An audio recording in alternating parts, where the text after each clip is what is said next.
All right, welcome to May's monthly cyber look back. Today is Tuesday, May 4th, and we're going to be digging into this episode, which is titled Unraveling Supply Chain Attacks and the Ongoing Microsoft Exchange Fallout. My name is Joel Bork. I will be your host for this morning's or afternoon's event. And thankfully, with me again today are the two subject matter experts that everybody is asking to hear from. The first is IronNet's threat analysis lead, Peter Rogzinski. It's a pleasure to have you on today. Thanks, Joel. Absolutely. Also with me for today's webinar is a returning IronNet cybersecurity employee who rejoins us after serving in the U.S. Air Force. Thank you for your service, sir. And joining us today is Joey Fitzpatrick. Appreciate it. Thanks for having me here. You got it. Now, a couple housekeeping and cleaning tips and tricks. Guys, we're doing this webinar for you. So please, please, please, below the presenter screen are all of your controls. We want you to ask questions as we go. We want you to dig in deeper because we have the subject matter experts on the line. So as questions arise, as issues present themselves, please ask a question. I will try to work them into the conversation as this event goes on. With that being said, we are going to be covering a lot of news, so please throw your questions in as quickly as you have them, and we'll try to work them in. Then after our kind of rapid fire news segment, we're going to be digging in deeper and having some longer conversations later on in today's episode. With that being said, Joey, you get the honor of kicking us off on today's show. Walk us through what happened with Codekov and how the HashiCorp key was compromised. Thanks, Joel. Yeah, so the Codekov breach came out a little while ago, right, a few weeks ago from now. Basically, if you're not familiar, Codekov is a software company that provides tools for software development, specifically continuous improvement tools, right? So this is for software developers out there. And the process they kind of help out with is known as code coverage. And so code coverage helps developers measure how much of the source code actually executes during testing. And the whole premise of this is to help detect bugs, right, before you actually push an update to your code. And the tool that these adversaries went after was known as the bash uploader. And this is a tool that actually sends the report, the code coverage report, back to Codekov. And so what the adversaries did here is they actually added a line into the code that allowed to send the environment variables back from the customer's environment to a EC2, or sorry, another machine out in the cloud. And so what happened there is that if your customer information is being sent out, that's obviously a bad story, right? And so I think the initial response from the security world is that, hey, we don't use code coverage, or Codekov, so we're fine, right? The researchers said, well, hold on for a second. Open source projects do. And so we actually looked into this, and yeah, over 10,000 open source projects actually use Codekov software. And so you may not be using it for your in-house software, but if you're using it, an open source project that does use Codekov and that were to be breached and somehow alter with that code, you would be a victim as well. And the final note here is that HashiCorp came out a few weeks ago as well and said, hey, those IPs were touched by us, but we didn't see malicious activity, and they went out there and they rotated their keys, which is good. And we want to see companies doing this, right? We want to see companies taking a proactive stance saying, hey, we may not be affected, but just for the sanity, right, we're going to go out there and rotate our keys. Well, I think it's interesting, and Peter, I'd love your comments on this, but at the end of the SolarWinds incident, we heard the FBI was going after Team City, and Team City does something similar, right? Finding static analysis and finding bugs in your code. And we keep hearing like, these people had such insider knowledge of our organization. Like, how is that possible? But something like this could lead to some of that knowledge. Peter, what do you think? Yeah, I think it's easy to forget how, and just as you were alluding to there, Joel, how one breach leads to the next. And I think we're going to talk about that in a couple other areas of the news for this week, where a breach may seem isolated to just what was gathered from that one. What's the impact from this breach alone? And it's hard to make guesses and assumptions as to how that's going to be used in the future. And additionally, I also think there's an element of serendipity here, where an attacker, is able to breach a company that they figure out after that how broad its access is. Really, I don't know if in this case the attackers actually originally targeted Codekov, but once they were there, they realized, hey, this is pretty juicy access, and they were able to leverage that. And so, it's difficult to determine how that ends up transpiring, but ultimately, this is just another reminder of how important it is to take a holistic approach to supply supply chain security, because, and again, we're going to talk a lot about that throughout the articles today, because there's just so many examples of how difficult it is to secure your organization when you're leveraging even enterprise paid code, open source code, regardless of what it is. You're exposing yourself to additional vulnerabilities by bringing additional tools into your network, and dealing with that is not an easy thing nowadays, as we can see example after example coming up.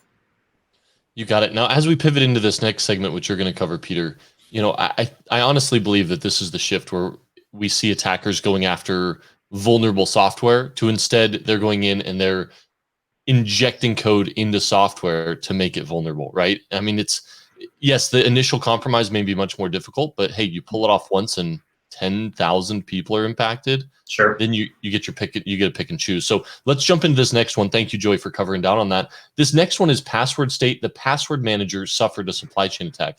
Dig into that a little deeper for us.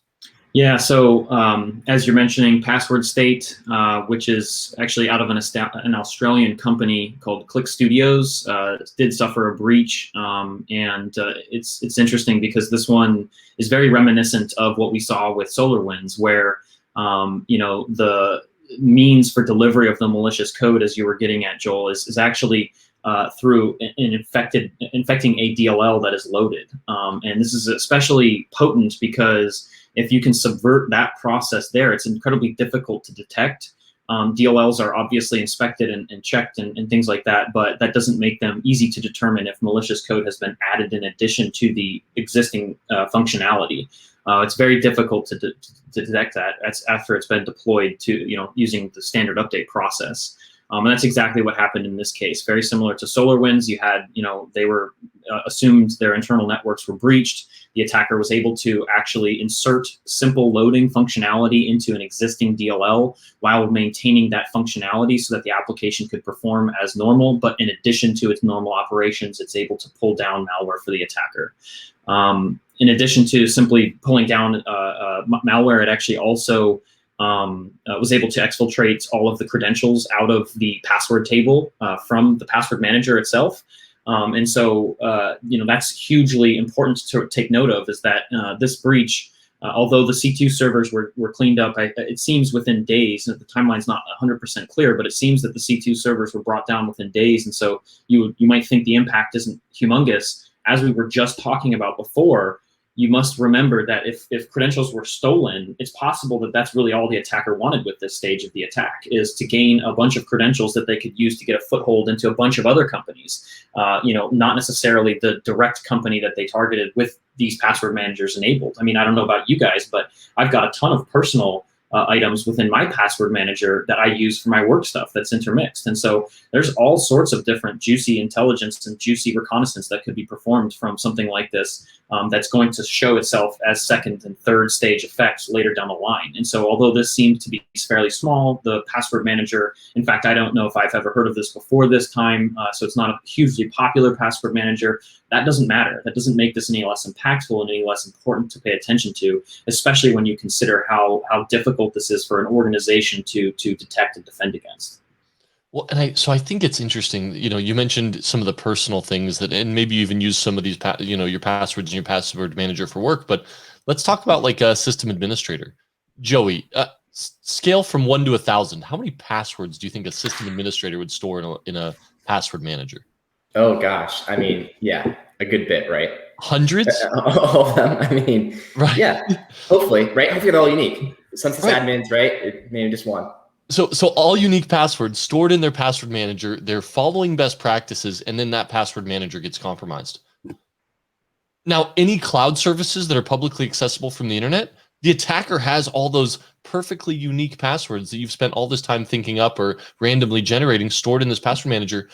I mean, it could impact your entire business. So you're right. Seeing an attack like this, Peter, it is disturbing. Well, and to your point, Joel, I mean, how do you clean this up? Their recommendation was to just go out and reset all your passwords. And as Joey said, hopefully these are all unique, and hopefully that's, but that process of resetting hundreds of passwords on all these different accounts is almost not viable, to be honest. It's almost not a feasible. There's no API for that, right? So it's not like, oh, hit reset all and it regenerates all these new keys and for each new website. It's just not going to happen. So you have to actually, like Pete said, go out to each website.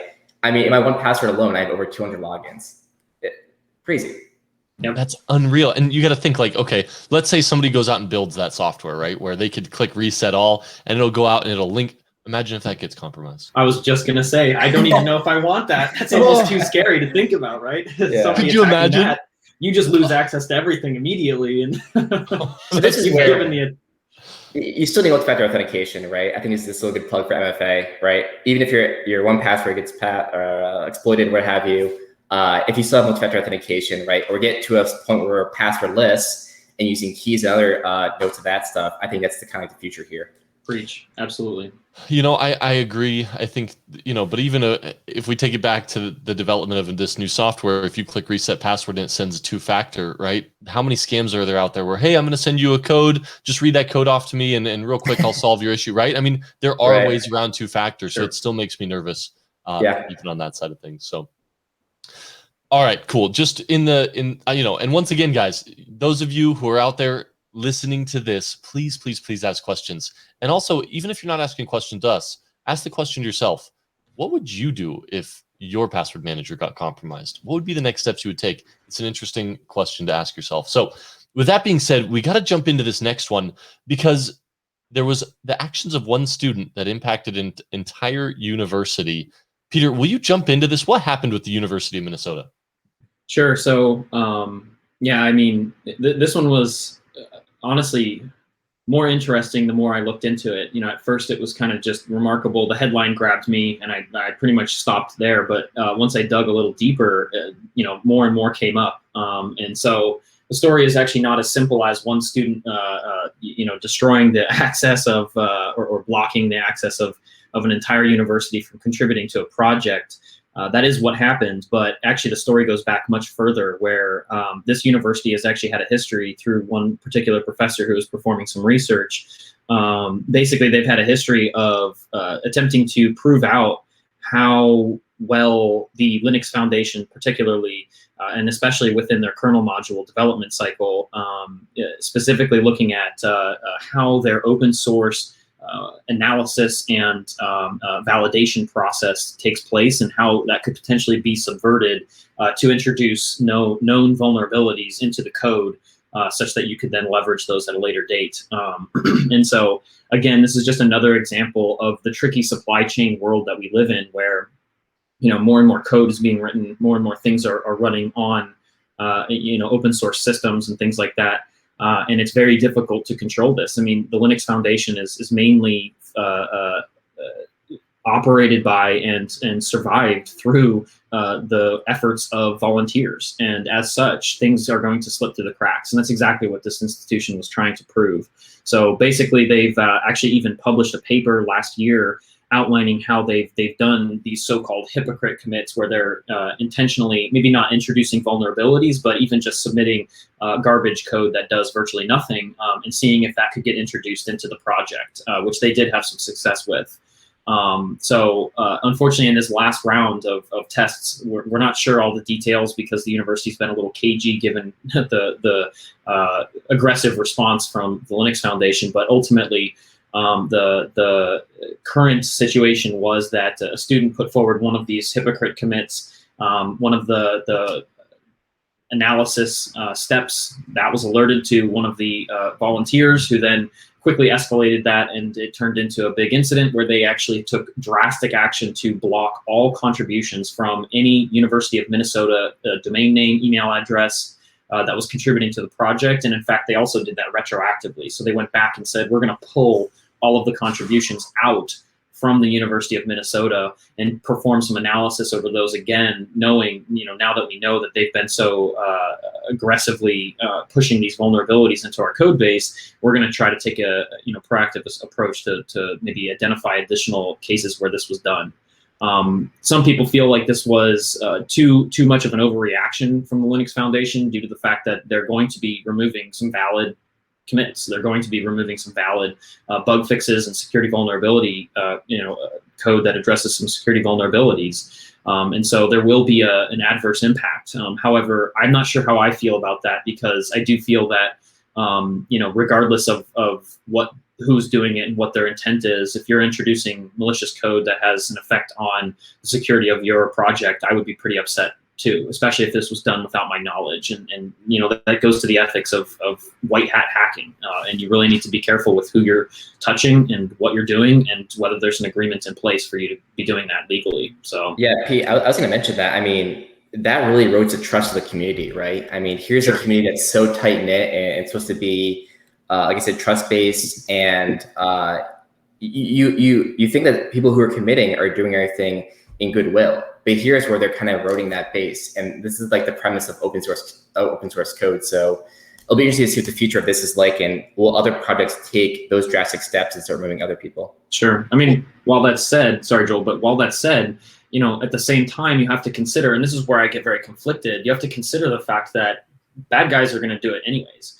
And so, you know, there's the angle of this is going to happen regardless of whether it was a benign institution trying to perform some experiments. That was going to happen anyways. And that's what some of these other, you know, commentators, other peoples with opinions are saying, is that, you know, this is necessary to push the Linux Foundation to a better security standpoint. And unfortunately, I don't have a good argument against that either, where I think that the reaction you saw was potentially a little bit emotional, where they felt like, oh, we've been burned. I'm kind of angry about that. And so they kind of came back with a fairly aggressive response to this, when in reality, this should probably be looked at as a nice warning sign for them before this happened, you know, by the Russians, the Chinese, the North Koreans, the Iranians, who are all probably more than happy to introduce a vulnerability into the Linux kernel and leverage that at a later date. So, you know, there is something to be said for this must happen for security to move forward. I mean, it provokes a much needed like situation, like you just said, right? Like, wait, were you guys not reviewing the code before? You know, sometimes it's painful,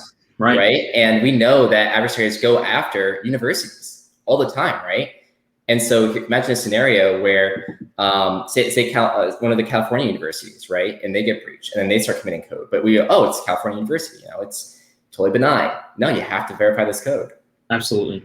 Well, and my head goes two places. First of all, okay, the PhD student who's working on his project is going to have a really bad day moving forward. But second of all, you know, when we look at projects coming out of the university, first of all, they should be working with the Linux associate, right? The Linux project. Like, if you're going to be submitting malicious code, reach out to them beforehand. Like, you could make your PhD project that much more robust. But let me ask you, Joey, if you're the admin of the Linux project, would you have done the same? Would I have reacted so emotionally, I guess, and blocked them? Well, let's say you block one student. Yeah. Doesn't even make the news. Student doesn't even get in trouble. He's submitting malicious code that could potentially impact other people. You block the whole university, boom, that action gets taken. What do you do?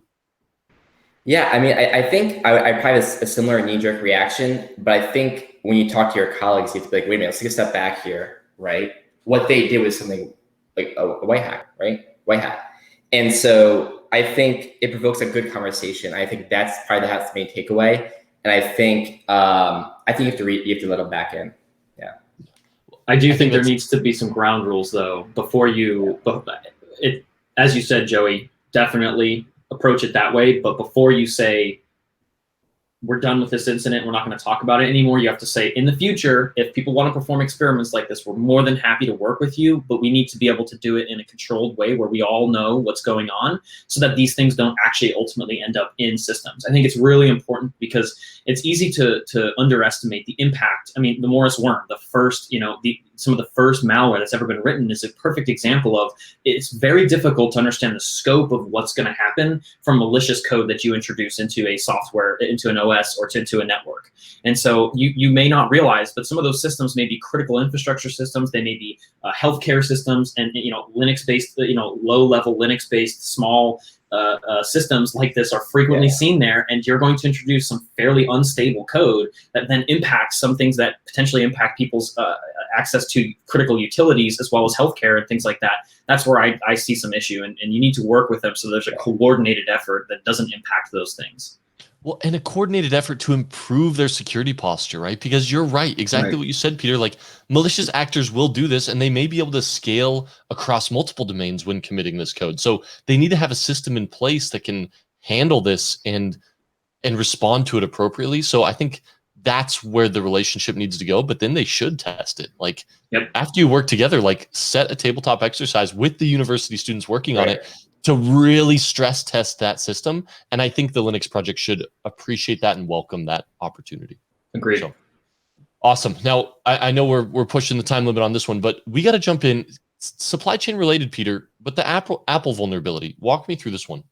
Sure. Yeah. So as you mentioned, this is a little bit related to supply chain, not directly in that the exploit isn't delivered or isn't facilitated through supply chain, but it's tangential to supply chain security because the vulnerability that you're referring to is entirely surrounding, and its entire purpose is to subvert the software validation process that Apple has built in, the security controls that they've put in to ensure that software, when it's executing on a Mac device, is indeed safe, secure, known, validated, scanned, all of the above.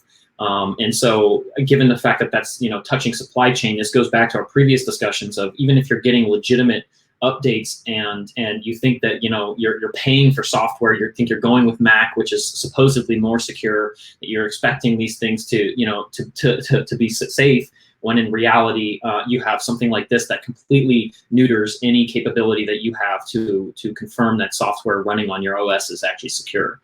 But specifically, the bug that we're talking about here is what was discovered by a red teamer named Cedric Owens, but was detailed by the great Patrick Wardle out of Objective-C. He obviously, any type of Mac related security, he's going to get involved. So really happy to see his post there.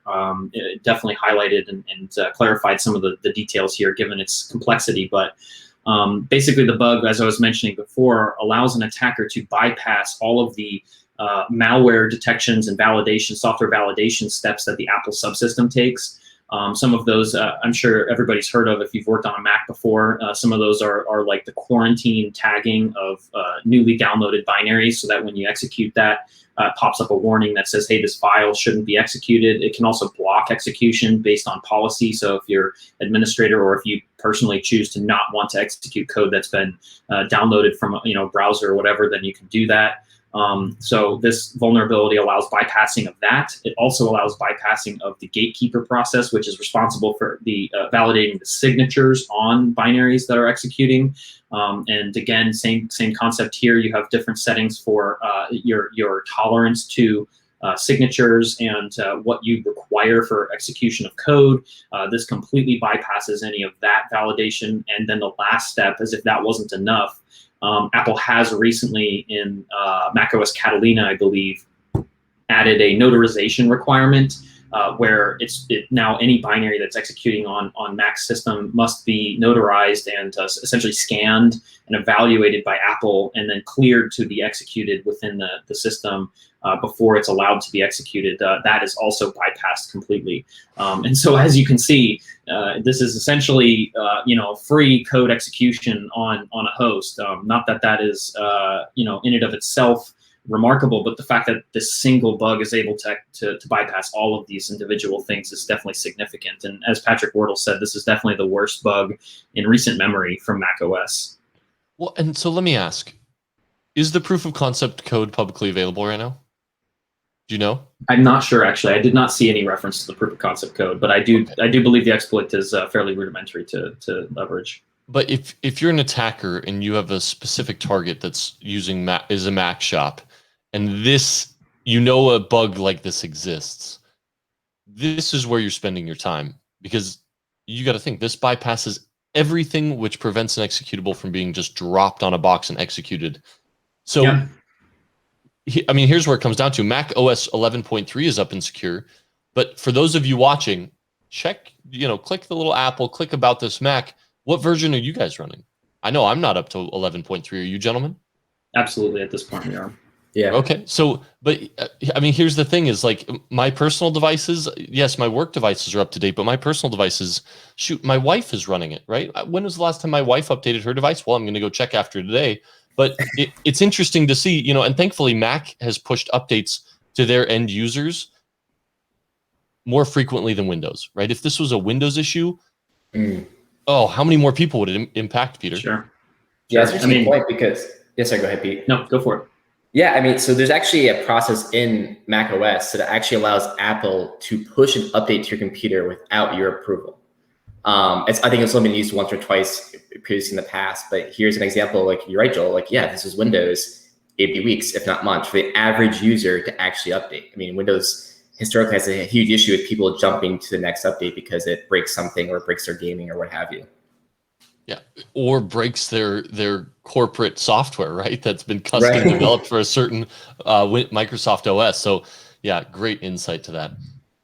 So yes, if you haven't, guys, please update your Mac OS. Get up to 11.3 or newer to prevent this vulnerability from impacting your device before it's seen in the wild. So with that, let's jump back over to you, Joey. Microsoft Exchange cleanup. We've touched on this a couple times, the Microsoft Exchange breaches, but talk into what we've seen in the news since, what we're seeing in the community, and what they're doing to clean this up. Yeah, easy. So this is kind of like a 2 or 3 parter here. I really actually want to talk about Emotet really quick, then we can hop back into Microsoft Exchange.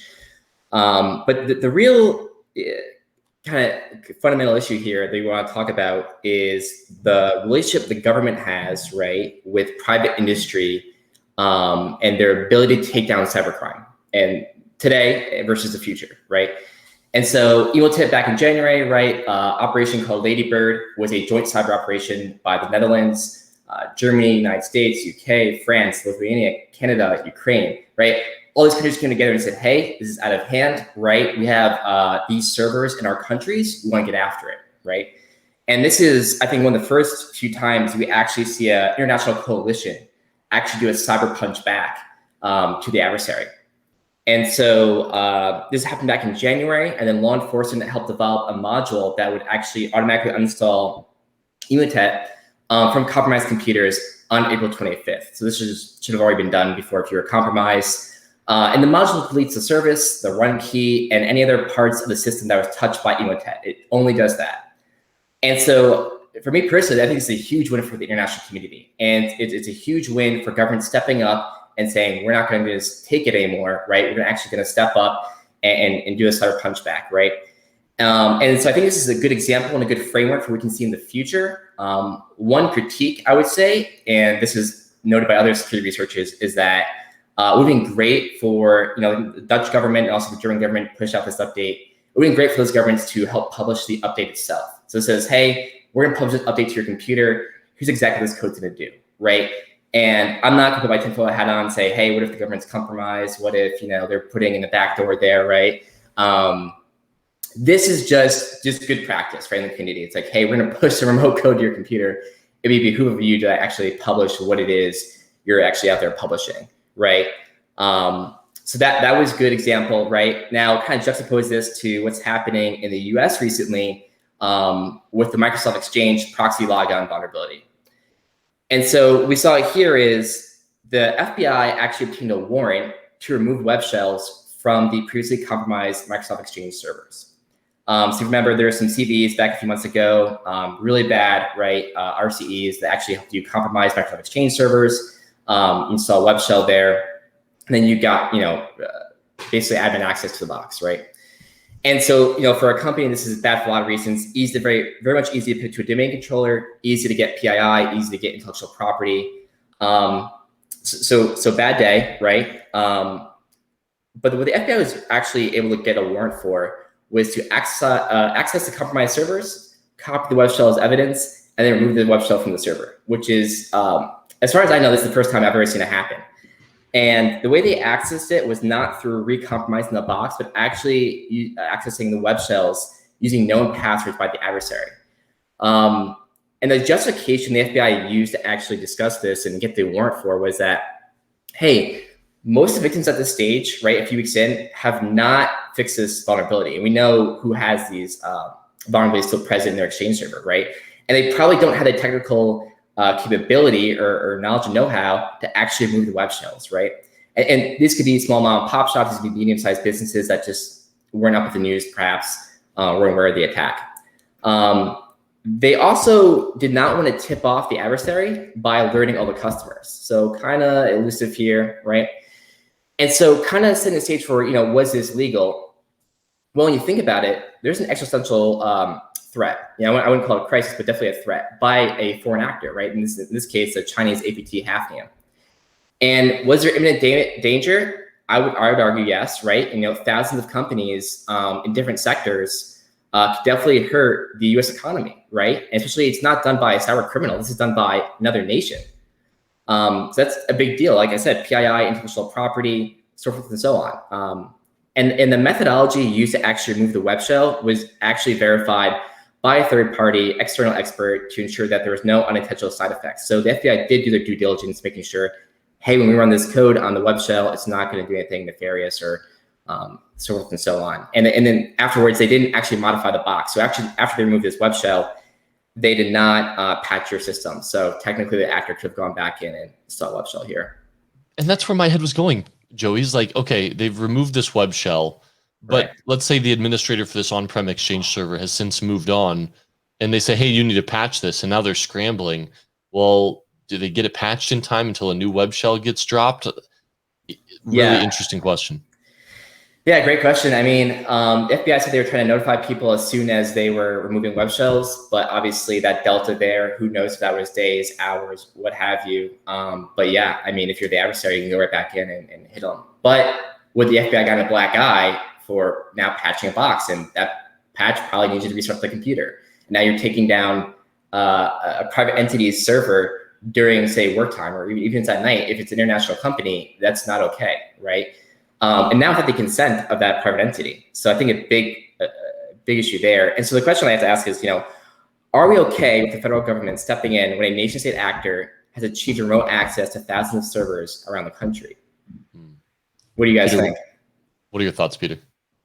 It is probably, I mean, we've talked about a lot of things that are somewhat nebulous and can easily fall on either end of the equation. And this is just another one where I have absolutely no idea where I fall on this, because as Joey outlined really nicely there, we've seen two examples right on the heels of each other of very active law enforcement response to a threat. And I love to see it. I really do, because it's been far too long where we've just sort of said, oh, well, we're going to put in policies that restrict a company's ability to pay a ransom.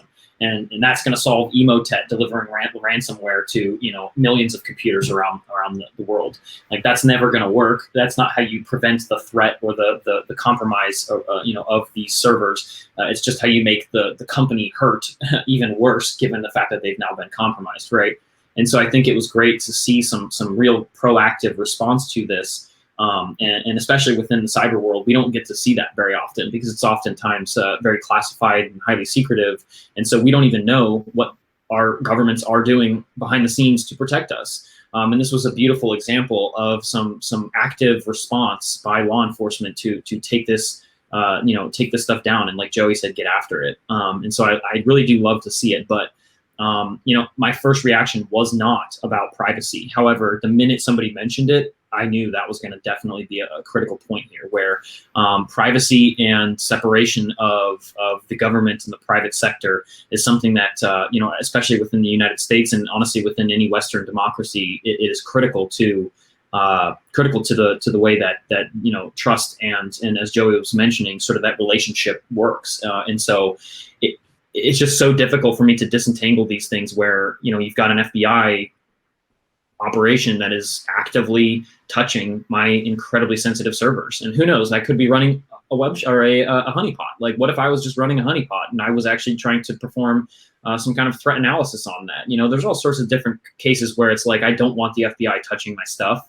And so the hypotheticals we can go wild with. And so I find it very difficult to sort of pin down the best response. But all I can say is, I don't think we solve cybersecurity using the same old methods that we've been trying. And this is a refreshing new take on how we address some of the greatest threats that we're seeing out there. Emotet being the previous one. And then when Exchange happened, that was absolutely the front of mind largest threat that we were paying attention to at the time. So I'm glad to see some active response. Now, just, going back in time, now the Department of Defense has been doing some similar things like this for a while now. They have the Cyber Crime Center, also known as DC3, and what they do is they've actually teamed up with people in the defense industrial base, and they take input from HackerOne, right? So these white hat hackers, and finding vulnerabilities, and they help those companies address those vulnerabilities. This is taking it a step further, saying, hey, we aren't actively partnered with this company, but we know you have the vulnerability. And so I think if I was to get on board with this, a few things would need to happen. I mean, if we talk about this, the Emotet side of things, Joey, where you talked about, okay, the government, the law enforcement, they've developed a module, it will uninstall the malware. Well, who's validated that this code is only doing that, right? Because it may not be this one that I'm worried about, but 10 pieces of malware down the road, how am I sure that a backdoor wasn't installed? So I see like a government and Krebs on security partnership being huge here. Module developed, passed to Krebs on security. He's got a team that analyzes the code, releases, hey, here's exactly what it does. Here's the code base. We've proved it. Download this, remove malware, right? I mean, it just is that private public partnership. We're almost there, but I feel like there's a few things that's still lacking. Thoughts? Yeah, that's a great point, Joel. I mean, I think that connective tissue right there is kind of like the crux of the issue here, right? And so I think obviously, as you mentioned, yeah, the Defense Industrial Base and the government has had a great relationship because they work all the time together. And there's a obviously the DoD wants to help the DIB get better, right? And it's not just like, hey, we're gonna come in here and fix your stuff. It's also like, hey, here's how you do better security, right? But how do you get the other industries of the economy to the same level? And how do we create, is it through CISA, right? Kind of like a baseline, right? Because I think what we're not getting at here is the root issue.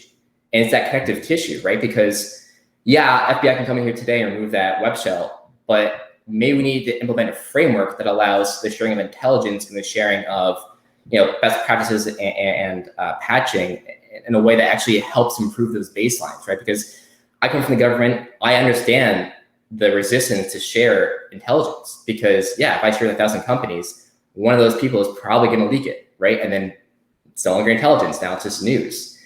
And so, yeah, how do we securely send information and begin to create that connective tissue between government and private industry and share in a way that we feel confident that's not going to be leaked in the media or leaked to the adversaries? And again, even if you share it to them, the adversaries are already in that network. So you're sharing it to a compromised network, right? So how do we get after that? And Peter, I want to pick your mind in a minute. And I apologize going motivational speaker for just a second, but there's this guy named Simon Sinek, and he did this TED talk on start with the why, right? So I find myself, it's so easy to get focused on, well, how do I feel about the FBI doing it this time and next time and the time after that? Right. But in reality, we need to be looking much farther down the road on why are we doing this? Well, we want the public and private sector to be able to work together to better defend a nation, right? And so thankfully, shout out to our executives who've had that vision and who really did start with the why, and now we're working our way there. But remember, anybody watching, guys, it has to start with the why. Why are we doing this, and how do we make it better? Then we can work backwards and put the pieces together from there. Peter, thoughts? My only thought would be, I love the idea of incorporating, in building trust around this and exposing some of that so that it's in the public. But I also think there could have been some additional collaboration between the actual owners of the software, Microsoft in this case, but in general, in the future, I'd love to see a little bit more partnership with the owners of the software, working with the FBI to potentially roll out some form of like hot fix that maybe addresses the like we were talking about, the redelivery of a web shell into there, potentially even if it's just a notification, potentially even if it's just a log that's added that they can immediately detect where that web shell was dropped to, something that they could roll out in tandem with this cleanup effort that would help organizations not only feel a little bit better about that cleanup effort, but then additionally help them prevent re-exploitation. That's a great point. Like if there's a care package the FBI could give to the company afterwards that says, hey, here's how you fix your logging practices. Yep. Maybe throw a WAF in front of that, exchange server, right? There's all these things that are kind of easy, what we think is easy, that perhaps maybe these mom and pops can't afford or just don't know about, right? So that education piece is still so important. Yep. So there's one hinge here, right? Because Joey, you mentioned earlier, if this was Windows or Microsoft, it could be weeks or months, where these mom and pop shops don't have weeks or months. So what we're really asking is, yes, we need connective tissue, but also we need the developers of the software to step up their game. Do they have a Tiger team working with the federal government who has a priority in their business? Because what they're thinking about is driving profits. How does this help drive their profits? Well, upgrade with this Microsoft security suite, right? Whatever it is, but the business side needs to be presented. and these vendors need to step up their game.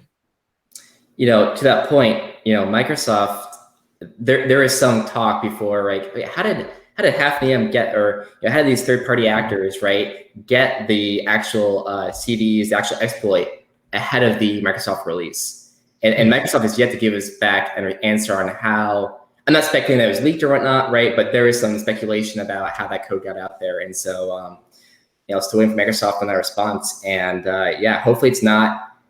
Businesses do that, right? Or there's profit catching, and they're rushing code out the door. Or this is a great example of sales saying, hey, go to 365 because that's where we want you to be. But that'd be perhaps unethical, but yeah. And I hate to say it again, but there's some link to supply chain here. You're talking a little bit about supply chain and development of code and all of that. So you can see how the lines are very blurred on this. And again, really difficult problem to solve. It is. And with that, let's put a bow tie on this one. Let's jump into our last topic of the day. I know we've already hit the 40 minutes. Thank you guys for hanging out with us. We hope you've gotten some great content out of this and some value from us bringing on these subject matter experts. But this last one is a really interesting one. Recently, it was discovered, or a company just said that they found CIA malware in the wild. Peter, can you kind of give me a brief overview of this? Yeah, so Recorded Future published a blog post that essentially for Kaspersky, or quoting Kaspersky for their discovery of a rarely seen sample of CIA malware, which they have deemed or have dubbed Purple Lambert. Funny enough, Kaspersky had access to this malware way back in February of 2019, but they weren't able to make the connections to Lambert Group, what they call the CIA.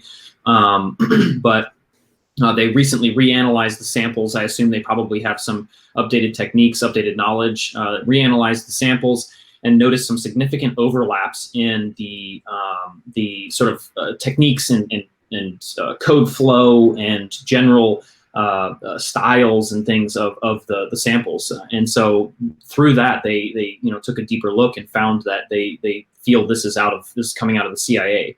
And basically this particular sample, although the details are fairly sparse coming out of Kaspersky, they claim that this is just a fairly standard Trojan backdoor that allows remote access, as well as it exfiltrates some system information. So nothing out of the ordinary, very standard for a initial loader.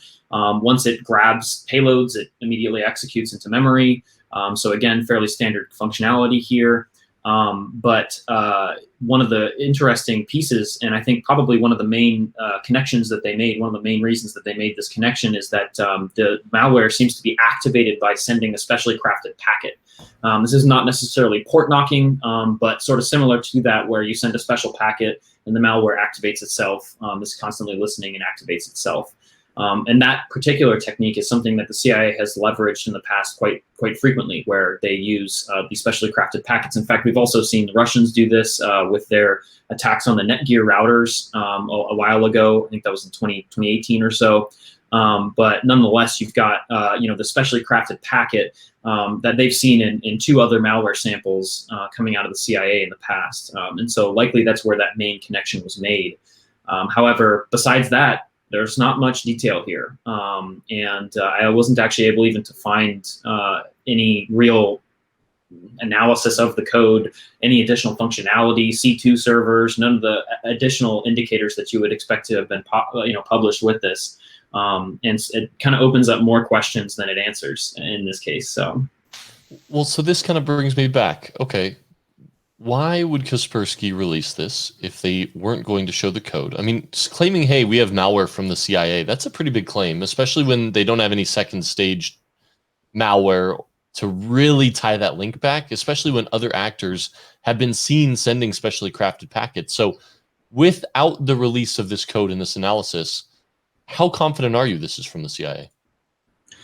I don't have any reason to doubt the connections made, and to be honest, I think Kaspersky has really done a great job in the recent past to try to be objective in this space. However, it is difficult to disentangle their Russian-based headquarters from some of their analysis like this, and so it is challenging to understand potentially why they're not releasing information. Was it because they were told they couldn't?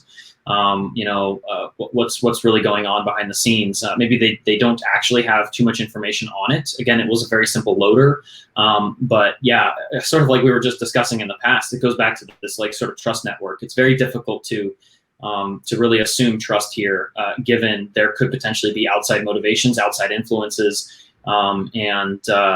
Any company that operates within Russia is always going to have influence from the government. And our visibility into that influence is very limited, especially from a non-government perspective. So it's kind of difficult to know what their reasons were for potentially hiding some of that information. And who knows, maybe they'll come out with a more detailed report now, and they just wanted to get something out the door to alert people to this, and they'll publish more details later. Who knows? But difficult to say.